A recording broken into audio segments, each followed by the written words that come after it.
Hello, everyone, and welcome back to the My Football Writer YouTube channel. And where on earth do you even start? I think there's barely the words I can think of to describe tonight's action at Carrow Road. Just baffling, I think, is the word I'd use for it. I'm going to be like this for quite a lot of this reaction video, really, because I really am struggling to describe just what happened at Carrow Road between Norwich City and Sheffield Wednesday. So I guess let's begin where the game began. The first half, Norwich City were at a brilliant best. They really were phenomenal during the first half. That was the epitome of what Johannes Hoftorp promised Norwich City fans when he was announced as the new head coach. Some really dominant play, possession-based football, really neat link-up between their front three of Sainz, Marcondes and Sienats, and I'll get on to Sienats in a second. I thought that was one of his best games, if not his best game in a yellow and green shirt. But yeah, the first half, fantastic. Just ultimately really dominant and bossed the first half. Were really, really good. And it summed them up in the perfect manner. You never know what version of Norwich you're going to get in games. And the first 45 minutes of that game, you got the Norwich City that have blown away a couple of teams this season, that have blown away sides that are below them in the league, and they know they are capable of beating. And they showcased that thoroughly. They were absolutely brilliant. They just seemed untouchable at times. Borja Sainz with a lovely taken finish. That was the sort of goal you expect from a player who's got 16 in the championship now, and he's top of the pack of the championship top scorer list. The second goal is, again, as I said just a few moments ago, is Johannes Hoftorp's football in fine flowing form. Gorgeous goal. So good. It was just beautiful passing play. The run from Sainz, which creates the room for Slimane. He cuts it back to him. Slimane spots Sienats unmarked, who taps it in from inside the 18-yard box. And Norwich are 2-0 up with 10 minutes to go of the first half. And then after that half-time whistle, it just was a shambles. That's how their captain, Kenny McLean, described it. That's how a lot of people have described it. It's how I'm going to as well. A complete and utter shambles of a second half.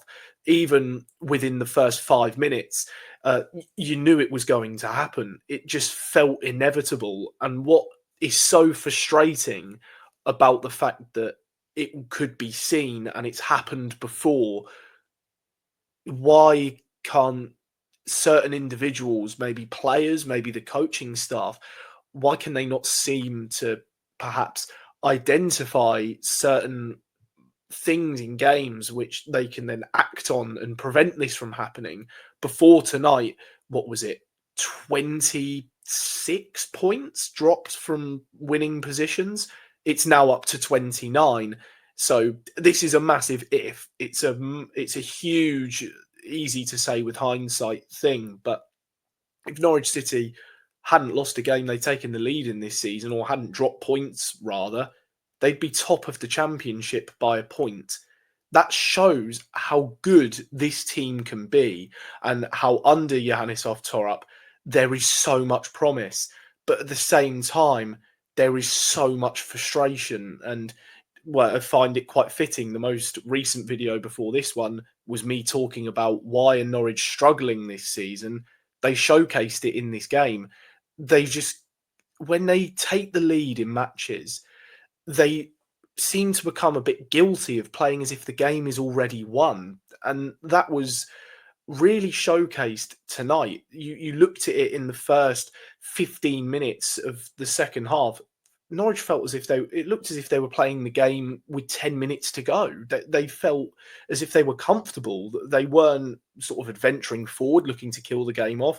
They were just happy to sit off, just absorb a bit of pressure, see out little bits of danger, and just be happy with it. And it did cost them, because they then go and concede 3 goals in 12 minutes, and all three of them aren't exactly high quality goals. I mean, the second one, especially, the ball just bobbles around Norwich's penalty area. No one can clear it.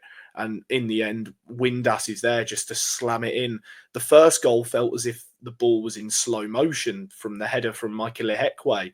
He just rises up, and it just seems to sail through all the bodies. And it's just bizarre. It's ultimately bizarre that Norwich can be 2-0 up at half time and such good value for their lead. Really good value for the lead. In my opinion, that was maybe the best Norwich have played in a first half throughout this season. They were really fantastic. I mean, I've not been able to watch many games. I can't comment on the whole season all too much, in all fairness. But from what I've seen, they were unplayable, really. It's so frustrating to then have to go from that. And then once again, you go from Norwich being ahead in a game, they're controlling it, they're doing what was promised from their manager, and it all just goes pear-shaped, and it all completely contradicts itself in the next 45 minutes. You just wonder, I mean, this is a very easy cliche for me to make, but you'd love just to be a fly on the wall in that changing room at halftime. You'd love to hear what was said, what was the communication from coaching staff to players when they are 2-0 up, cruising it. And you do genuinely wonder what is going on, to then come out in the second half and just seem to be completely different. And you then concede 3 goals in 12 minutes, and you end up losing the game. It just doesn't. It's not really. I'm still really struggling, even though the game finished about an hour ago, an hour and a half. I'm still really, really struggling to comprehend as to why it happened. I really, I wish I could give the answers. I really could, just to provide some more insight and not seem as if I'm just sort of sat here lost for words and I don't know what to say, because I want to be able to understand it, but I don't feel as if I can. And that may be the same for fans as well, who are, who have watched the game and maybe are watching this video. But I would love just to understand as to why so many times this season, why from winning positions, especially as of late, the last 3 matches, Norwich have dropped 7 points from a winning position. It's arguably beginning to become a little bit unforgivable. It's almost the equivalent of 10 wins being lost. It's, you look at that and you slowly start to think, well, how is this not being recognized? Again, I'll go back to that point. How is this just not being identified when it's happening so often? It's happened 3 games in a row now where we have been in the lead in a game and we've ended up coming out with what could have been 9 points. We've come out with 2. It just, it's so hard to comprehend. I mean, for someone who's on the outside looking in, and you do wonder as to just what is going on in a coaching sense, and what's being said to players. And of course, people will have to start beginning to take accountabilities and fan reaction. There was boos for Torup himself after the game.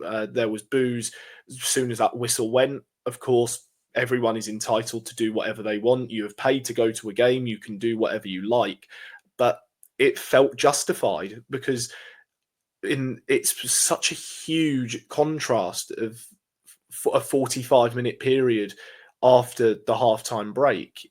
That first half was, as I said earlier, that is what exactly Norwich fans were told they were going to get under Johannes Torap.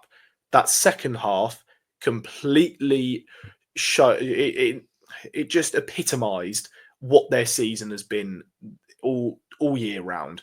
They take the lead in a game, they are controlling it, they are bossing it, they're making their opposition look poor, they're in control, and they just seem like this team who can be right up at the top of the table. And as I said, if they hadn't lost all those points, they would be top of the table. They have got the ability to be one of the best teams in the division, and sometimes they play like it. But then once they get control, it almost seems as if they don't really know what to do, and they get a bit confused, and Norwich don't want to kill a game off, which, as I said in the last video on the channel, at the start of the season, Johannes Torap said his team will always look to score the next goal. They will always look to control games, and they will win it by doing so. Yet we have seen, especially what tonight is the exact epitome of what I'm trying to say. Norwich took the lead. Yes, they then went and scored another goal, but they got complacent and they didn't go to score a third and kill it off completely, which they could have done. They easily could have gone and kept up their intensity levels, but they just seem to drop off. And they've been guilty of doing it over the course of the season. That's why they've dropped 29 points from winning positions this season. And over the course of, I think, this season and last, it's 59. It's amazing. It genuinely is amazing. And if it's, again, I'm just sort of running out of words to say, because I still just cannot comprehend it. I really can't, especially with this game. It's so weird that, again, you can be 2-0 up in a game, completely on fire, and it just all goes wrong. I mean, I'm probably sounding like a broken record because I'm saying it over and over again. But going back to it as a whole, the game, it was a shambles. The second half is a complete and utter capitulation. There was just no attacking threat, which, again, you look at the first half, pretty much the whole half was played in Sheffield Wednesday's half of the pitch. There was barely any periods where Norwich were under threat. But in the second half, the game flips. I know everyone says football. Well, not everyone says, but it's another cliche of, well, football's a game of two halves. Anything can happen. But that was just insane, absolutely insane, and it was a capitulation. And to go down in sort of that manner, it is a shambles. To be 2-0 up in a game and you end up 3-2 down and you concede in quick manner. I think maybe that could be another reason as to why it ends up in a loss. I think maybe they just get hit by a sucker punch, and maybe there's a mental thing for the players of, they know that they've dropped so many points from winning positions, and maybe fans start getting on their backs and they succumb to that and they can't cope with it. I mean, again, I can't comment for them. I'm not around them on a daily basis, and I don't know what goes on behind closed doors. But it could then be that, and then you concede a second goal, and you then are in a position which you've not been in since the 15th minute of the game, where you're level and you need to score the next goal. And it shouldn't have come to that. It shouldn't really still be coming to periods where Norwich, who have taken the lead in a game, are then having to think, oh, goodness me, right, we have to score now. Like, we've got to turn up the gears. We've got to go forward and stop sitting back now and absorbing. Like we have to go and score, because otherwise it's going to happen again.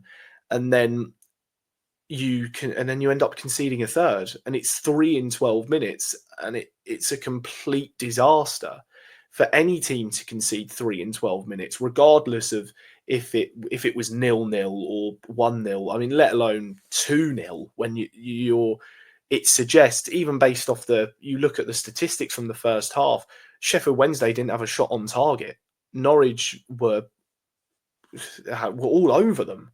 And then the second half comes around and Norwich have less of the ball, way less passes. They don't end up having an effort on target in the second half. And it just all goes completely wrong. I think, fair enough for a lot of people to be saying, and I agree with it, as much as I am a fan of Johannes Oftorup and his ideologies, again, I'll say that first half was exactly what everyone was promised, and Norwich were playing some really good football. Their second goal, as I've already said, just sums up what they're all about under Torup and what he wants to see from his players. But questions really have got to be asked of his tactics and his game management after this, really, because there is very few people who will take sort of maybe excuses if they are to come out, and people's patience will run thin. Of course, football is a game of very strong opinions, and people can shift their mindsets very quickly. People can be reactionary within the sport, but I think when it's happening on such a regular basis, it is fair, perhaps, to want to be critical of Johannes Oftorup and his plans. But no, I think certainly game management has got to be questioned of himself and the coaching staff, and he'll have his reasoning and explanations as to why it unfolded as it did at Carrow Road tonight. But again, there's only so much people are willing to take, and I worry for him in that sense that people's patience really has run thin, because again, we know how good this Norwich team can be, but they just, for whatever reason, they just cannot seem to do it, whether it is down to what they're told to do in terms of game management, or if it is a mental issue, or if it simply is just rotten luck. But there's only so many times it can happen and you think it's a coincidence. Like, this really goes with that. To be 2-0 up, honestly, such a good half of football, really dominant, and then to fall apart in a shambolic manner.